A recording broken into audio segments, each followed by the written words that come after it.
I need the tomatoes so I'm making nice. Okay.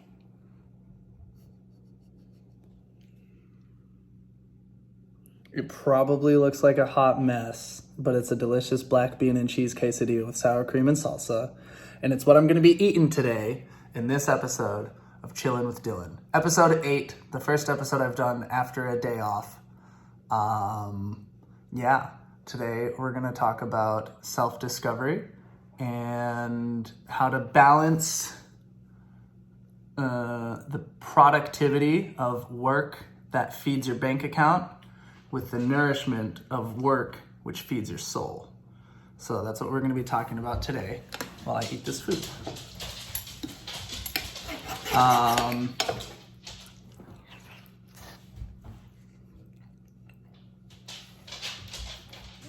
What?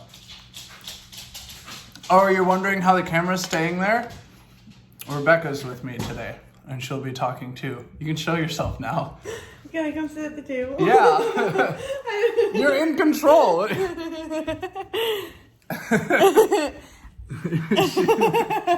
She's just like standing there frozen like, can I move now? I was being a tripod. You don't have Oh, to I be a really don't tripod. like this. Can I just put it down? Yeah, we can put it down. The episode where Rebecca figures out how to hold a camera. That's my water, but we don't need it. It's okay. I'll just make that decision for you. Oh, hello Lola. Oh, you're back. We're currently taking care of dogs, and one So of them sorry. eats all of the food, and the other one won't eat her food, so we had to separate them. Talk to them. I gotta go And check. he gets very concerned every time that the one that doesn't eat food comes inside. That yelp was the fact that the one that eats all of the food just tried to escape. Escape artist. Here he is. He's coming in. There's like 3 doors so you can get through the house. Very confusing. I can't tell. You probably don't care. But He didn't. It's okay. I know you were worried about the food. Leo did not eat all of the food. And I know that because there's some food left in the bowl. And Oh. Leo does not leave any food left in the bowl. Yeah, so absolutely Lola not. actually ate almost everything. There's just like a spoonful. So good job, Lola. snaps for Lola. Thumbs up for Lola. We'll show you the dogs at the end of the video. But right now, we wanted to talk about work-life balance. Seems like cliched at this point. Basically what happened, we were hanging out with our friends today. Rachel and Yoshi, I don't know if you talked about them on this thing. I don't think I have, but yes, Rachel and Yoshi. I currently live in Vegas, and Rachel and Yoshi currently live in San Diego, and they're also circus artists. And the thing with San Diego and Vegas is like, everyone wants to live in San Diego, but it's so expensive to train, so people that are circus artists move to Vegas so they can train all the time. The thing is that Vegas is, well, like it's a desert. It's not San Diego. It's not. Let's be honest. Vegas is not San Diego. Thank you. And let's say this person's living under a rock. What does that mean to you? Like what? So what that it's not San Diego? Isn't there its own natural greenery that you can like love it and accept it for? Not only, okay, I'm like the wrong person to ask because I absolutely hate Vegas. I'm not asking you to sell them on Vegas. I'm not asking them to tell you gonna why tell you... them, Okay. I'm going to tell them all the reasons I hate Vegas. So not only is Vegas a desert and like you can't go outside in the summertime, there's like no greenery, there's nothing growing, everything's always dead. I love the rocks. That is a positive. The rocks are really nice in Vegas. Thumbs but up you can for only rocks. you can only touch the rocks for like 3 months out of the year because otherwise you're going to like burn your hand off. Anyway, Wait. Quote, I hate Vegas because you can only touch the rocks for 3 months out of the year. End quote, Rebecca Bubnar. Anyway, moving on from just like the geographical like climate aspect of things, the city itself is just ugly. There's no character. They have these like cement walls everywhere, so when you walk down the street, you don't even get to see the houses. You're just like walking next to a wall. And there's like no shops or like, there's like a small parts of Vegas. There's like little pockets where you see cool things. The house I live at is a pocket. But other than that, Vegas is just, it's not very enjoyable in like that aspect. It doesn't have like a lot of culture, unless you're like gambling. Culture. No, I was wondering what your point was. I was like, these are all things it doesn't have does San Diego have? It's missing culture and community. So like San Diego, like everyone that lives here loves San Diego. I thought greenery was a big part of that. Is that not as big of a deal for you? I mean, it is, but it's moving on from the climate type I aspect of things. But like, so like San Diego has like everyone here loves San Diego. They're a huge community. They try to like build this culture around San Diego. It's why people talk about like SoCal girls or like SoCal living, or you know, like we have like sayings from San Diego like surfs up. That's kind of like Hawaii / San Diego, like. Really? Yeah. I didn't know that. It's just like this like culture that they've cultivated here. You've lived in San Diego much longer than I have. I've at most lived here for 3 months. Touche. Anyway, so basically our friend Rachel and Yoshi.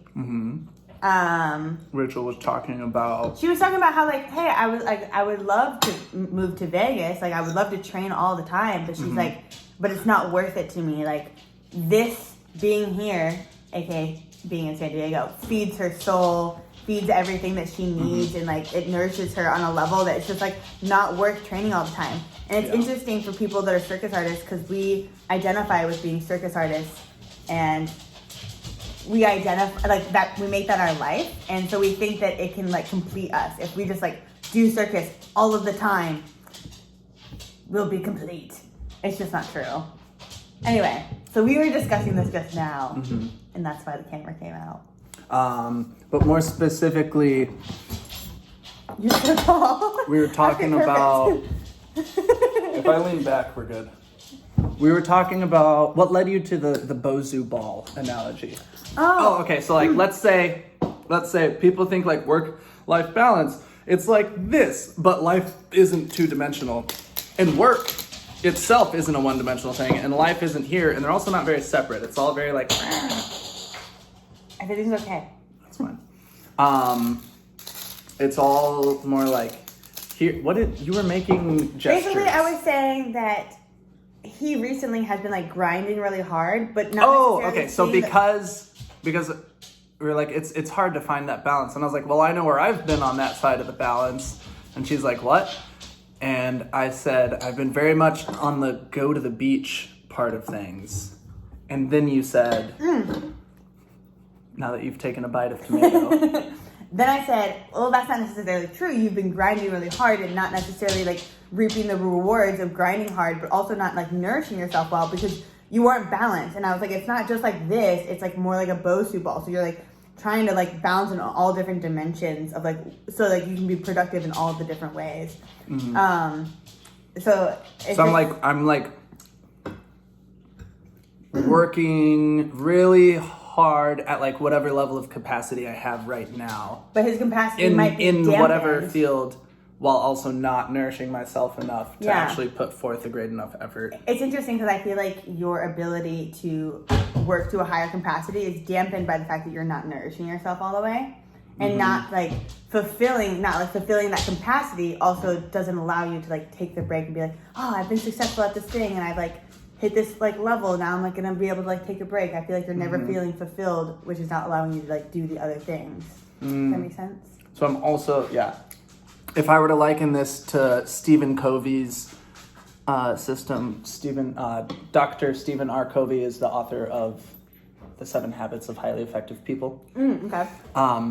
He talks about a lot of people get stuck in this loop of focusing on producing and production and producing and producing and producing and grinding and grinding and grinding and grinding. But it's like if you go out to the forest and you're going to chop down all these trees and you just keep on chopping and you chop it and you chop it and you chop it, your axe is going to get dull. Yeah, that's the first tree. But then you go to the next tree and it, like, let's say the first tree takes 10 hacks. Pow, pow, pow, pow, pow. Okay. And then the next tree is going to take 20.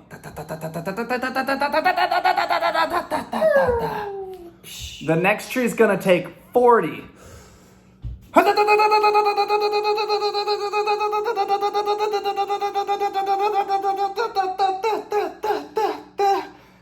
No, not yet.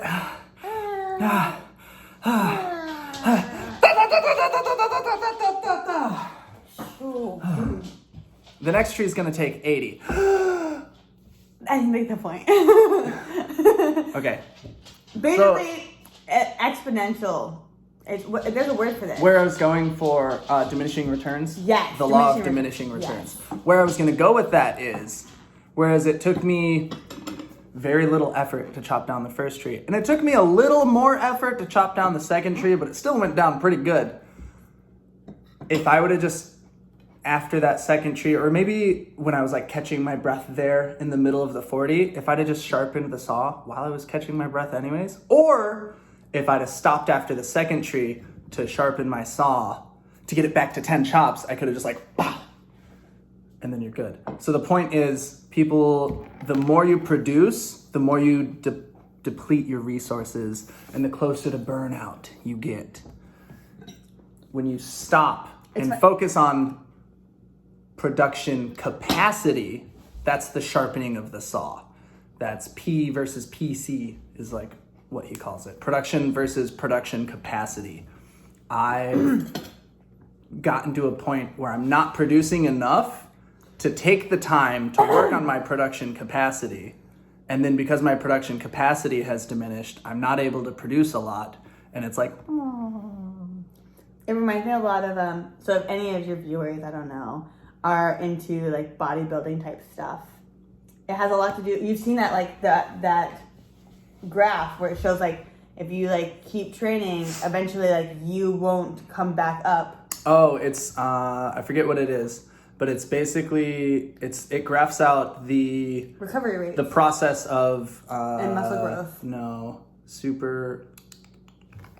there's the stimulus, you're fatigued, there's adaptation, and then it's super breakdown. compensation. Yeah. So like, if you're here and you apply the stimulus of like the training here, you're gonna be fatigued after that, but you rest and recover, and then boom, you get back to that point. But if you continue to rest and nourish yourself, your body adapts and compensates. I think it's called super compensation is like the actual thing for it. You go up into this new capacity, and then it's at this point here, because if you also wait too long, it goes back down to your same base level and continues on. So at this point up here, when you're capable of more, that's when you want to apply the new stimulus, boom, and then now we're starting up here, and the same pattern happens again.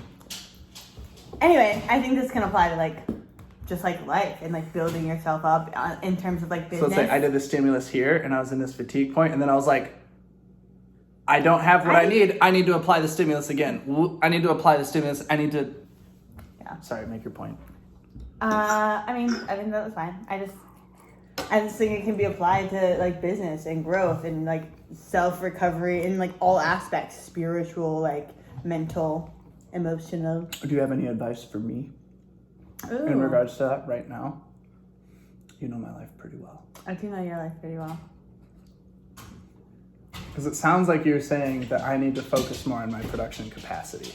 I think another thing like bodybuilding reference, I think that it's about intention and focused energy.